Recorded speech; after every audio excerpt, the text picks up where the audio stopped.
இன்னைக்கு நம்ம ஒரு சுவையான நாட்டுக்கோழி வறுவல் எப்படி பண்ணலான்னு பார்க்கலாங்க. நாட்டுக்கோழியில் வந்து பார்த்தீங்கன்னா இஞ்சி பூண்டு பேஸ்ட்டு உப்பு மஞ்சத்தூள் போட்டு வேக வச்சு நான் எடுத்து வச்சுக்கிட்டேன்.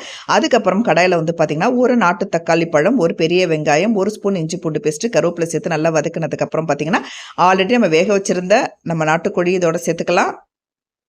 இதே நல்லா தக்காளி வெங்காயம் இஞ்சி பூண்டு கருவேப்பிலை நல்லா மிக்ஸ் பண்ணதுக்கப்புறம் இது கூட வந்து பார்த்தீங்கன்னா 2 ஸ்பூன் மிளகாய் பொடி ஆட் பண்ணியிருக்கேன். 1 ஸ்பூன் காஷ்மீர் சில்லி பவுடர் சேர்த்துருக்கேன். சீரகப்பொடி 1 ஸ்பூன் சேர்த்துருக்கேன்.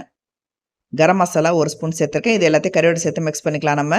அதுக்கப்புறம் தேவையான உப்பு சேர்த்துருக்கேன். இது எல்லாத்தையும் நல்லா மிக்ஸ் பண்ணதுக்கப்புறம் ஃபைனலாக பார்த்தீங்கன்னா பெப்பர் பொடி 1 ஸ்பூன் சேர்த்துருக்கேன்.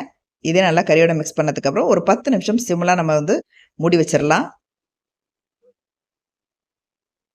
இப்போ வந்து பார்த்தீங்கன்னா நமக்கு கறி ரெடி ஆயிடுச்சு.